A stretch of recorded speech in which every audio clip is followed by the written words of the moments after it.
Garden burnout is real, and it hits me about this time every single year. In this video, what you can do about it.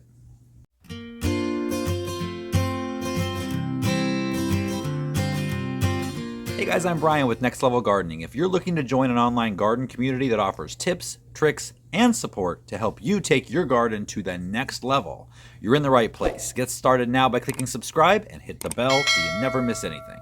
Now let's get growing. So what is it that's getting you down? Let me know in the comments. Is it heat? Is it bugs? Is it disease? Are you just worn out?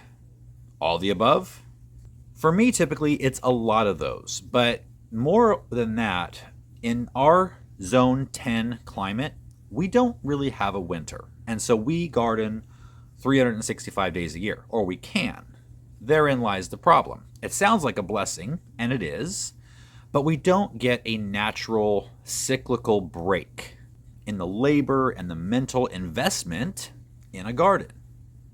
And so right about this time of year, when the heat gets up there and when the plants are kind of hit their peak and they're moving a little bit past that now, and you've got bugs and you've got disease, it just can all get a little overwhelming, and you really sometimes don't even want to go out there. So at this time of year, for me at least, it hits. Except for this year. This year has been different because I've been working on a book. I've been looking for a new home. We've been trying to get this house ready to sell and then selling and all the stuff that comes with that, in addition to filming regular videos and now starting a new channel. I haven't actually gotten a lot of actual gardening accomplished. And so I don't feel that way this year. And that's a good thing because I have an acre and a half sitting blank waiting for me to get busy. And I'm actually raring to go. So all that pent up gardening energy that I've been not able to participate in these last few months, it's all going to get to come out soon.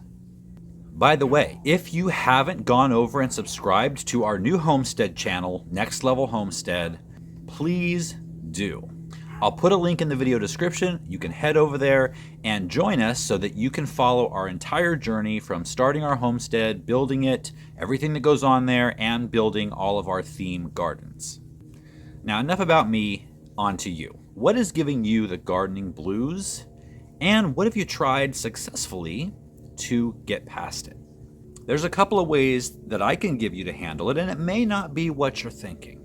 The first way is if it's hot, if there's bugs and disease, taking your plants down and taking you down with it, the best way to handle that is to give up. What?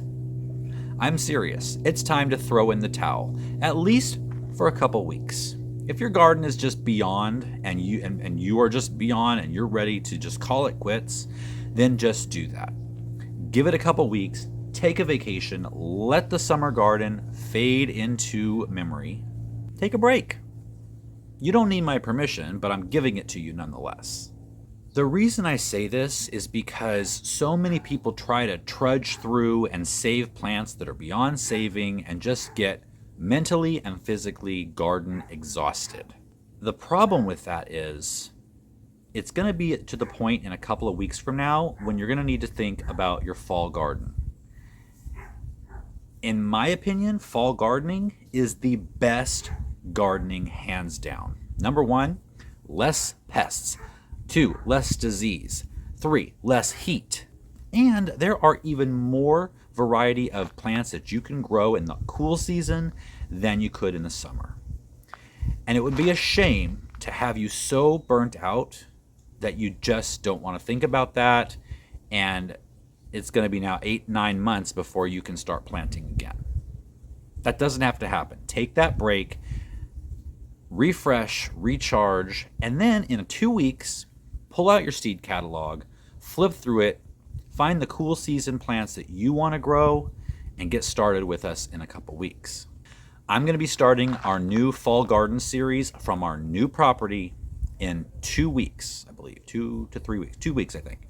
And you can do it with me if you're not sick and tired from trudging through the summer garden. Okay, the second way is if you're not that sick of gardening, maybe you're just a little tired, then just kind of let the plants go. Remove the plants that are past their prime and giving you the most problems, and just tend to the ones who are hanging in there. Some plants are just beyond hope.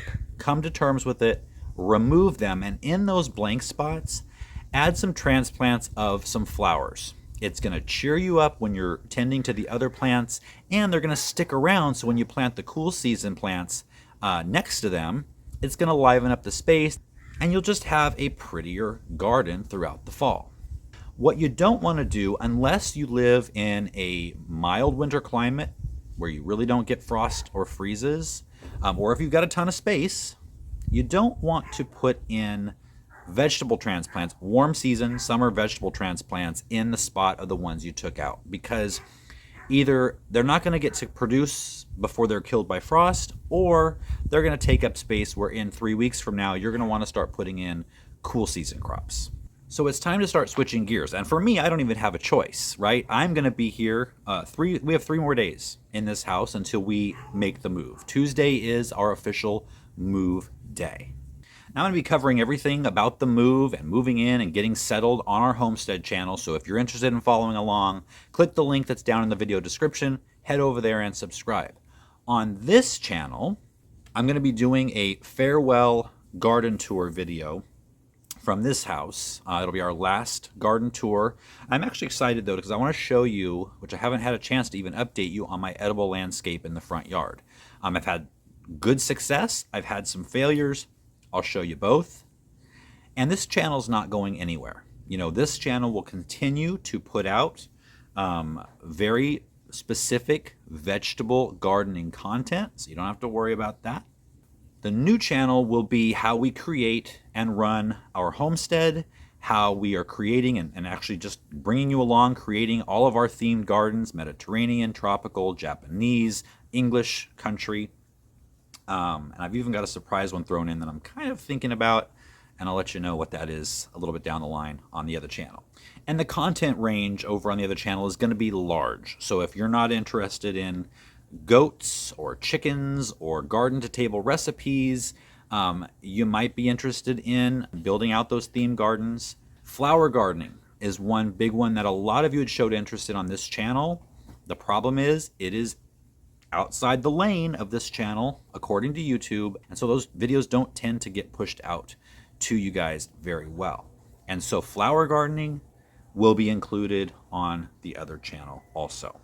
And there's going to be crossover content as well. So on this channel, I'll probably walk you through step by step how I build my new raised vegetable beds.